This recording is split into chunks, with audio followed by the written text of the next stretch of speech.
Welcome to this educational activity in which Dr. Michael Oken, Chair of Neurology at the University of Florida, Co-Director of the Center for Movement Disorders and Neurorestoration, and Medical Director for the Parkinson's Foundation, discusses the management of patients with Parkinson's disease. The following audio is from a two-part presentation. This audio is part of a certified educational activity moving toward optimal management of advanced Parkinson's disease, patient journeys, and expert points of view. To access the entire activity and complete the post-test, please go online to www.peerviewpress.com/RZE. A printable monograph, slides, practice aids, and other features are also available. I'm here today to talk to you about the challenges in managing advanced Parkinson's disease. I'm going to share with you a few patients who are actually living with the disease. The first patient is Kimberly. And Kimberly is 56 years old. She's a woman who's divorced, but she's a small business owner and she's very successful.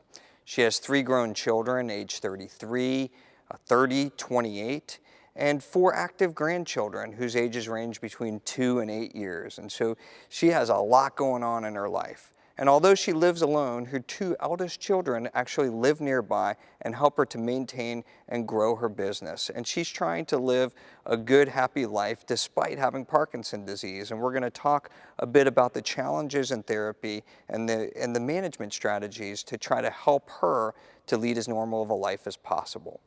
So like most patients with Parkinson's disease, Kimberly, it's actually begun to progress to a little bit more of an advanced stage. And a more advanced stage of Parkinson's disease may be when neurologists start to think, well, maybe we have some complex decisions. And we've got to start to work with our patients and with the family members to decide what these decisions are. Now remember, almost all of these patients are going to develop motor fluctuations. This is when the medications begin to wear off before the next dose, and then they might develop these motor complications, these so-called dyskinesias or dance-like movements. Some people call them chorea, and meaning from the Greek derivation, meaning to dance, where they sort of are moving around a lot from the medications. Some of the patients will freeze up, and so even one leg will stop when they're trying to walk, and then if they try to turn, they might fall at the time that they're experiencing one of these freezing episodes. So it eventually becomes difficult for all patients with Parkinson's disease to manage these motor complications. It's been said that about 5 years, almost all patients will experience some form of wearing off between their medications. And at 5 years, about half of patients will have severe motor complications, so wearing off, dyskinesia, difficulty adjusting their medications. So it becomes more difficult at this point to manage the patients and manage their complications just by adjusting medications we give them orally or by mouth, such as L-Dopa or Dopaminergics. So let's talk about Kimberly. So when Kimberly first presented to the clinic in 2009, she was only 48 years of age. Okay? And we see patients, younger patients with Parkinson. Her previous history told us that she had a little bit of a resting tremor, okay, so that's not uncommon. And hers was in her left upper extremity, and it was manifested actually about 10 years earlier, so at the age of 39, so she had more of a young onset of Parkinson. But within 2 years, Kimberly starts to develop some muscle stiffness, some shuffling of her gait. She's taking short steps. Some of these people will start to chase their center of gravity. We call that festination. And this happened to her early on within the first couple of years of treatment. Now, like many patients with Parkinson, she began dopaminergic therapy in the form of Carbidopa-Levodopa. And so it's really important that you combine carbidopa with levodopa, because if you don't have the dopamine decarboxylase blocker, what happens is that it gets into the bloodstream and causes nausea. So let's talk about managing motor symptoms in Parkinson's disease. Dopaminergic therapy, it remains the cornerstone of treatment for most Parkinson's disease patients. However, remember that the need for dopamine replacement therapy can change over time and can be increasingly demanding as the motor signs worsen. And when we see the worsening, it isn't always reflexively that we want to just add more medication. The timing is critical, and we've got to think about, could we give the medication more frequently, sometimes in a lower dose? Also remember, there are multiple other choices. You can give patients dopamine agonists. You can tickle the dopamine receptor with these drugs. You can give them monoamine oxidase inhibitors. This is an enzyme inhibitor, monoamine B, that when you block it, it makes dopamine more available to the brain. You can give another drug that blocks dopamine breakdown called catechol-O-methyltransferase, or a COMT inhibitor, but watch out because you may increase the amount of dopamine in the system and cause your patients to have dyskinesia or other side effects. And you can give amantadine, which is an old-fashioned drug, but a drug that can be very powerful in suppressing dyskinesia. So in Kimberly's case, in about 2005, she begins to develop wearing off, sometimes rapidly before the next dose, and then the effects of the dopamine start to become inconsistent for her. So she takes it and she doesn't get the same effect every time. These dyskinesias or extra movements start to become severe, and in patients, sometimes the dyskinesias don't bother them. But now in Kimberly's case, it's important for us to ask that question. Is it becoming bothersome? And yes, they're becoming more severe and they're becoming more bothersome for her. And when she came to the clinic in 2009, she's experiencing these extra movements. You can imagine if it's bothersome and happening all throughout the day, then it becomes disabling. Remember, she's a small business owner. She's got kids, she's got grandkids. And so she's got a life that you want to try to help her to preserve. So at the time that she was seen, she was taking dosages of the 25-100, remember that's Carbidopa-Levodopa formulation, about every 2 hours, okay? And she's taking approximately 10 of these dosages per day. And over time, what you see in Parkinson's disease patients is you see that they may end up having to take more frequent dosage. Remember, the timing is critical. It's a short half-life drug. And with the degeneration in Parkinson, it's a moving target. So over time, the drug may last less well dose to dose. So you may have to keep dosing it more often. Let's talk about potential strategies for managing fluctuations that may occur in patients like Kimberly. And it's important for us to keep in mind just some simple basics. So when we talk about motor fluctuations, remember you can change the timing of dosages, you can change the interval, okay? And the timing is critical. It's as important as the dose.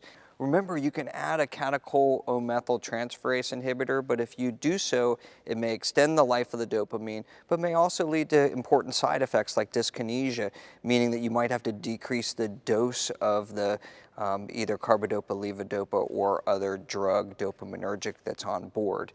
And finally, thinking about MAO-B inhibitors, monoamine oxidase inhibitors, these may improve the on-time for patients without causing too much side effect, but their effect size isn't that large.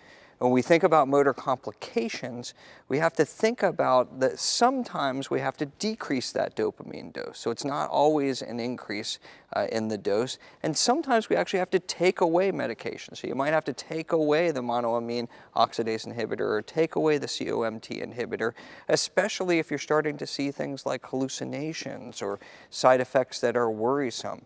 In the case of the dopamine agonists, you might have to pull them away if you end up with impulse control disorder. And one of the complications we see is dyskinesia, and we know there are multiple studies showing us that amantadine can be useful if tolerated in an individual patient to treat these extra movements. And finally, think about sometimes you have patients who have hallucinations, paranoia, or some of these neuropsychiatric manifestations, and you may need to use a drug like clozapine, quetiapine, or pimavanserin to address these. Now, when we think about Kimberly, she comes back and she follows up with her docs about 8 weeks later. And at that visit, she tells them she's having considerably more on time, and that's great. She also says that she was able to reduce her dopamine, so her Carbidopa-Levodopa dose, to about a half a tablet of that 25-100 formulation every 2 hours. That's great. But she was still experiencing significant dyskinesias that were impacting her quality of life, and she did notice she was having them, was aware of them, and it's getting in the way of a small business owner. So at this point, amantadine was added on at 100 milligrams 3 times a day. Now, amantadine, of course, can be used to suppress the dyskinesia, so a reasonable choice for her. So when Kimberly comes back 2 months later for her visit. This is a regularly scheduled follow-up visit. She tells her docs, hey, I have a 50% improvement, so about half of my dyskinesia has been modulated by adding the drug called amantadine, so this is good. And she also tells her docs, hey, I'm starting to see little things out of the side of my vision. We call these illusions. And then occasionally she thinks maybe there might be someone there, but she's not sure, and she has insight that they're not really there. We call these hallucinations. So some of these dopaminergic therapies could make these worse, and so they're likely medication related. Now the other thing that Kimberly tells us is that she's actually gained 12 pounds since the last time that we saw her. And she thinks, well, you know, the dyskinesia got better with the amantadine. Maybe all these extra movements that I was having, maybe that was causing my weight loss. Maybe I was burning calories. But in most of the cases that we see, it's actually not the improvement in dyskinesia. It's actually the dopamine agonist medication itself that's leading to the excessive weight gain. And this is what we hear from our patients in clinic. So about 6 months later in 2010, her condition worsens. She describes that now she's even more abruptly wearing off between her dosages, and it's about 45 minutes now between the time that she takes her dopamine and the development of dyskinesias. And so she's starting to get more frequently, they're peaking up on her. And the amantadine, which was initially effective in her, is still helping, but it's lost some of its luster. She's increased her dopamine dosage back to 100 milligrams every 2 hours. So as the dopamine goes up, her dyskinesia can worsen, and she can develop something called orthostatic hypotensions. So she was encouraged to increase her fluid and salt intake. Her docs put compression stockings on her, you know, almost up to her hips, and asked her to sit at the edge of her bed when she got up in the morning to make sure that, that she sort of got her head together before she came up. Now, entacapone can be added. So this is a medication that extends the life of the dopamine, and her docs decided, okay, let's add a little bit of entacapone. But you gotta be careful, because even though after 2 weeks of adding the entacapone, she got meaningful improvement in her symptoms, but she had to decrease the Carbidopa-Levodopa by about 15–20% or so to maintain the on time and keep her from getting dyskinesia. So it's like that old arcade game called whack-a-mole, where you hit one and it goes down, and then as soon as you fix one thing, another thing comes back up. And so you begin to do this in your Parkinson's disease patients, and it can be really tricky. And so she was interested in making further changes to her regimen to get rid of the dyskinesias, because she's a small business owner, but also to try to decrease some of these other adverse events that she's having. So her dopamine agonist was changed from pramipexole to transdermal rotigotine patch. It was initiated at about 4 milligrams per 24 hours, and then it was increased by 2 milligrams per every 24 hours at weekly intervals, and she made it up to about 6 milligram patch. 6 weeks later, she had some mild improvement, some enhanced quality on time, but was still having some issues. So over the following 9 months, her condition deteriorated, and she actually began to have some postural instability. And she's experiencing this continuous on-off phenomenon. Her dyskinesias were becoming worse. So at this point, her docs started to make more adjustments. So the cocktail, they went back to work, and they said, well, we can make an adjustment in the amantadine. Maybe we can make it 4 times a day. And then also we can increase that rotigotine patch maybe up from 6 to 8 milligrams and see. But we're starting to reach a point here where the motor fluctuations are becoming very difficult to manage with the medications. So in December of 2012, she had this continued decline. Her dyskinesias were severe. The amantadine had lost much of its effectiveness by this time. People were beginning to shy away from her, even at her places of business and at home, because they were scared of the dyskinesias. It looked like she was in some distress, and she noted that her relationships with people had taken a hit. She was only sleeping about every 3 to 4 hours every night, and she would wake up in the middle of the night and experience severe rigidity and tremor, and she couldn't get back to sleep. So her docs added some dopamine, which is a good trick when your patients can't get back to sleep with Parkinson. A lot of times it's a reemergence of symptoms. So just add your regular dose of Carbidopa-Levodopa, have them redose in the middle of the night, and a lot of times within 15 to 30 minutes they'll be back to sleep for several more hours. So she did that, and that was helpful for her. Multiple adjustments of her medication were attempted at this point. So again, tinkering with that cocktail to help improve her functioning, but at this point, much less successful, and some would say, in looking at this case, not very successful. Her cognitive function, as we mentioned earlier, this remained normal, which was great for her because she was still able to engage in her business. So at this point, she was beginning to think, is there another possibility for me to handle these motor fluctuations and the dyskinesia? Ultimately, because of the severe fluctuations, she decided to go for a therapy called deep brain stimulation. Now, deep brain stimulation is a newer technique that is used to stimulate a couple of different targets in the brain. And so we can put a lead down into the brain, connect it to a battery that's usually placed in the upper chest, and we can modulate the battery to improve individual symptoms in patients. And we have a couple of different targets that we point at for Parkinson's disease patients like Kimberly. One is called the globus pallidus internus. Another is called the subthalamic nucleus. And we choose these targets based on individual symptom profiles in patients. And rarely we use another target called the thalamus if tremor is the only feature that is impaired, and oftentimes for people that have other complications. So who are good candidates for the therapy? Well, what I like to say simply to patients is we have a lot of experience now, a decade or two with improvements in the device and improvements in our ability to select. You always want to go to an experienced center. You want to have a multidisciplinary or interdisciplinary team look at you to make sure that you're the right candidate. So a neurologist, a neurosurgeon, a neuropsychologist, physical, occupational, speech and swallowing.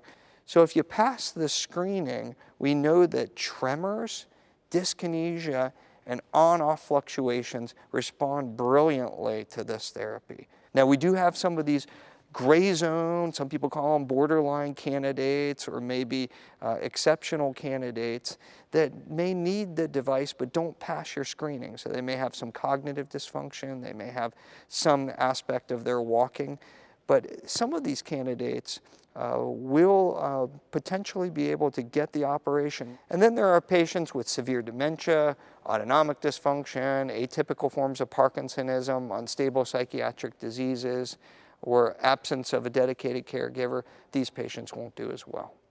The other thing that's really important to remember is that the response to dopaminergic therapy, how well you respond to that, also predicts how well you will do with the stimulation surgery. So it's important to have that test done where your doctor looks to see how you do off your medicines and how you do on your medications. So in Kimberly's story, it was determined she was a good candidate for the operation. And in the spring of 2013, she had a left-sided subthalamic deep brain stimulator placed.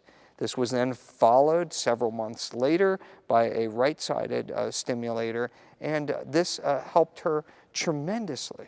And it helped her in the areas that we would have predicted. So her on-off fluctuations improved. She had improvement in her dyskinesia. She's taking less medication, although not in all of the cases do you see this effect. She's sleeping better throughout the night. She doesn't get as many of these awakenings. And the tremor, stiffness, and slowness improved.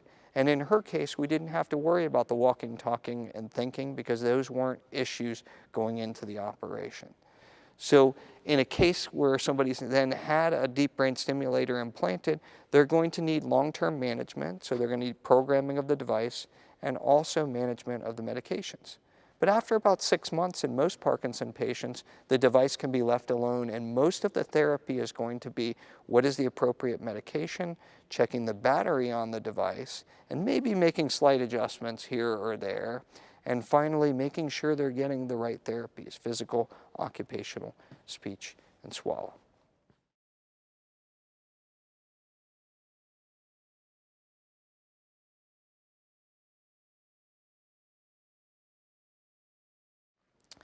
So now I'd like to share with you a second patient who also has Parkinson's disease.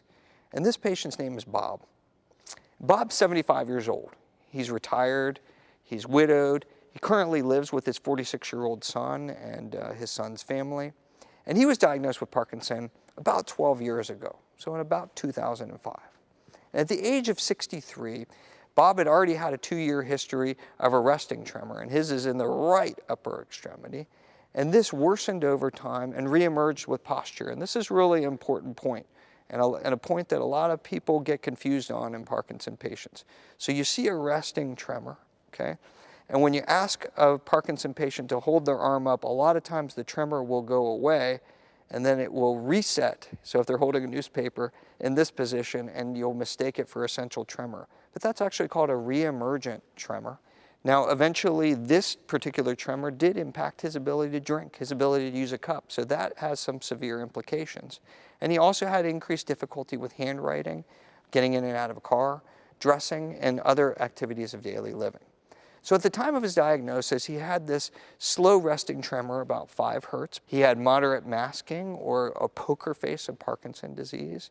He had slowness on both sides of his body. We call that bradykinesia, and slowness in his finger taps and fatiguing over time in his finger taps. He had increased muscle rigidity and muscle tone, and we call that cogwheel rigidity. And he also had what's called a positive pull test, and that's where we sneak up behind the patient. Well, we don't actually sneak up. We get behind the patient and we give them a little tug, and we see, can they catch themselves, or do they have extra steps? And if we see postural instability where they can't, what we call the righting reflex, they can't right themselves, then they're at risk to fall. His mini mental status exam showed us that he had some mild cognitive impairments, so some mild problems with thinking. And his previous history was remarkable for a couple of major depressive episodes, the most recent of which occurred in 2001. So he can take Carbidopa-Levodopa, the 25-100 formulation, about 4 times a day, and it was initiated right when he got the diagnosis, and he seemed to have a good response, okay? That only lasted for about 4 to 6 years or so. And then what happened was his doc said, okay, remember, timing is critical. We're going to look at the timing of the medication. So in 2011, they increased from 1 pill to 1.5 pills at each interval. So I think that was an important thing. And sometimes we actually ask patients to take them at specific times, at 8, 1, 6, and we give them a specific schedule. And so at some point you'll have to think about moving from 3 times a day or 4 times a day to giving specific time intervals, and that's another important tip for good management of a Parkinson patient.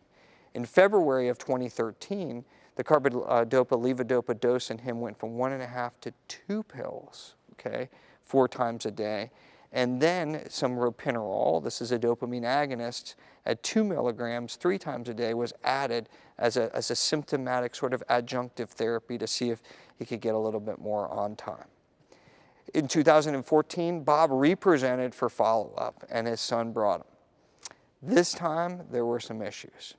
His son reported that the tremor seemed to be worsening. He seemed to be freezing up when he was walking, particularly in one leg, which can put him at risk for falling. And he also has had numerous falls now over the past several months.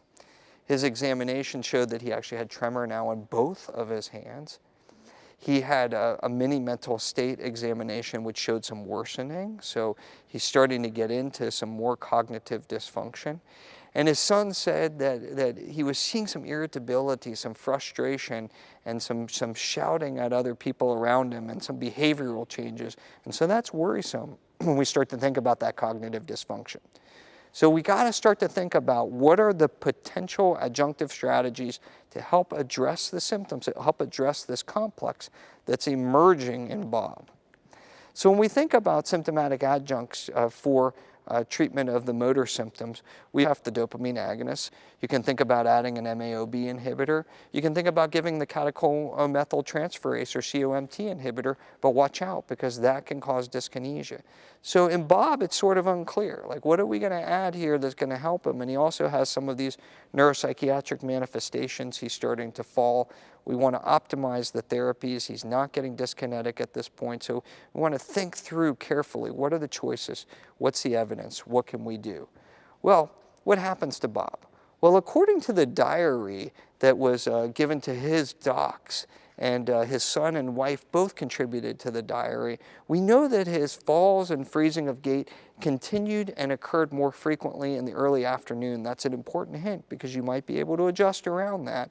And the wearing off and the unpredictable dose failures occurred after the midday meals. Good points. So you might be able to adjust some of those medications and change the cocktail to get at that. At this point, though, his docs added entacapone at 200 milligrams a day to his treatment and followed him closely.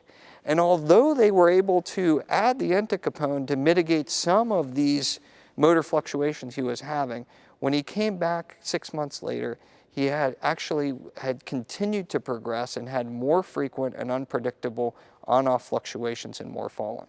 At this point, his docs increased the Carbidopa-Levodopa, the 2,500 tablets, 4 times a daily that he was taking, and his motor fluctuations seemed to abate with some increase in the medication. Giving the dosages more frequently, maybe he would fall less because maybe he wouldn't be wearing off as much, or alternatively, now this symptom was becoming dopamine resistant and they were chasing a symptom that wasn't going to respond well to the medications and maybe needed physical therapy. So in September of 2014, Bob was switched from a ropinirole to an extended release ropinirole, and that actually helped him, telling us again, however, when they increased the dose of this, it did result in the development of dyskinesia. So amantadine was added onto his regimen at 100 milligrams, usually given 3 times a day, and he had a good response to this for about 8 months. But again, these cases are complex. So when Bob and his son and family came back, he actually reported he had a sharp increase in these on-off fluctuations, and he began to experience what they describe as more severe, the lows were lower, the highs were higher, and in addition, the blood pressure had begun to plummet, had begun to go down. And so when we see this, it went from 150 when he was sitting to 76/50 when he was standing, and so we start to worry, are we seeing some autonomic dysfunction from the Parkinson that we're going to make worse with the dopamine agonists in particular, but also with the other dopaminergics. And though we can give him and educate him about getting up slowly, fluids, compression stockings, eating more salty food, we may need to make a change in his medication therapy. So at this point, his docs decided to place Bob on an extended release Carbidopa-Levodopa tablet. There have been several recent studies of extended release Carbidopa-Levodopa in advanced Parkinson disease patients. So there was a study called the Advanced PD, and these patients had an extended release Carbidopa-Levodopa compared to immediate release. And the bottom line is they're looking at the percent off time in the waking day. And you saw about a 13.1% decrease in the extended release group versus a 6.2% increase in the other group. The second study was called Ascend PD. And in Ascend PD, the patients with advanced Parkinson disease either had this extended release versus sort of a continuous release formulation with an addition of entacapone. And they looked at mean percentage of off time, and again, 12 to 13% or so improvement, maybe an improvement in an hour or two in the on-off and the quality on time. So in Bob's case, if we go back to the case and see what we can learn, what happened is that based on the prior Carbidopa-Levodopa dose interval at 1.5 to 2.5 tabs, and by this time his docs had been playing with, what's best for him, 1.5, 2, 2.5, 4 times a day. He then started instead to take 3 capsules of the 48.75 milligram / 195 milligram, this new extended release dopamine formulation 3 times a day, and this was slowly increased. And the switch did provide him some relief for the motor fluctuations for several months. In early 2016, Bob and his son presented for follow-up, and he indicated that the on-off fluctuations had actually returned and were extremely severe and had become unpredictable. So the change didn't stick. The mini-mental state, the cognitive state, showed now he had moderate cognitive dysfunction, and we worried about the orthostatic issues in this patient too. So his son indicated that the behavioral issues actually got somewhat worse. and especially once the motor fluctuations began to return and were more predictable. So now we have a more complex patient. Now, a trial with apomorphine was attempted, but again, I would say I would have been very careful with this because he has this history of orthostatic hypotension. Apomorphine is going to cause the blood pressure to go down, and so this ended up not being a great medication for him, wasn't well tolerated. So at this point, he and his family had to have a conference and make a decision. He could either think about continuing to go with the medications that he has right now, start to think about more complex treatments like deep brain stimulation, or going to a more simple regimen, either with just immediate release Carbidopa-Levodopa or getting rid of all of the medications and going to one of these enteral suspensions where they can give a Carbidopa-Levodopa formulation through a pump into the stomach. So the team that met with him advised he and his caregivers that based on age and cognitive status, that probably a brain surgery was not going to be the best approach for him. And he decided that he wanted to try to go with one of these pumps, these Carbidopa-Levodopa enteral suspension pumps. So when we think about the potential here, we should think about the evidence, right? And so what are the effects of the Carbidopa-Levodopa enteral suspension? Well, if we look at several of the studies, it is very clear that you get a several-hour improvement in on time, and you get an improvement in dyskinesia. Now, it's not clear from some of these studies how severe the dyskinesia is, so whether the dyskinesia is better addressed with a stimulation therapy versus these types of enteral strategies is an untapped question and something that I think the experts will have to go after in future studies. But you do see a few hours of increased on time over using a regular immediate release formulation. So in his case, what happened was they transitioned him from the extended release Carbidopa-Levodopa back to an immediate release. And then in late spring, early summer, he opted to undergo the percutaneous endoscopy that's necessary for the jejunal placement of this type of enteral suspension pump therapy. And it was titrated according to his own response and to his tolerability.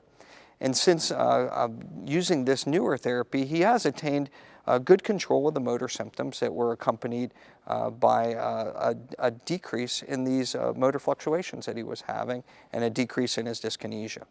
So Bob and his family went to the doctor and they went for a follow-up, and they were able to optimize the pump that he had to give him the right amount of dopamine over time without having him take medications except at night. People with the pump also have to take medications at night, so it's just a daytime type of therapy. But it did not address the cognitive dysfunction and didn't address the orthostatic hypotension, and so you still need a multidisciplinary approach to make sure that you're able to treat the complete patient. So in conclusion, these two patient stories, they highlight for us how worsening motor symptoms and treatment-related motor complications and fluctuations, these things can cause substantial disability. Now, we're fortunate. We have a multitude of symptomatic therapies for addressing these challenges in a patient with advanced Parkinson's disease. However, you should note that even in these two stories, two common patients with Parkinson's with not uncommon stories, that managing their advanced disease is not a one-size-fits-all. It's dynamic. It changes over time. So we've got to consider a number of factors when we're trying to select the optimal course for any patient with Parkinson. Their age, how much disability, what's their cognitive status, how much motor fluctuation do they have dyskinesia? And so it's very important that we tailor the therapy in a very personalized approach to be able to make sure that we are delivering an optimal product for every Parkinson patient. And to remember that Parkinson's disease patients can live 10, 20, 30, 40 years or more. So it's important for us to be dynamic and to adjust to their individual symptomatic needs.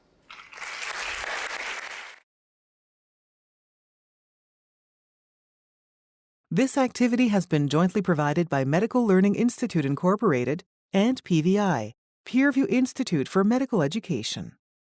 Thank you for listening to this activity. To view the rest of the CME activity, download materials, and complete the post-test for instant credit, please go online to www.peerreviewpress.com/RZE. This activity is supported by an independent educational grant from AbbVie.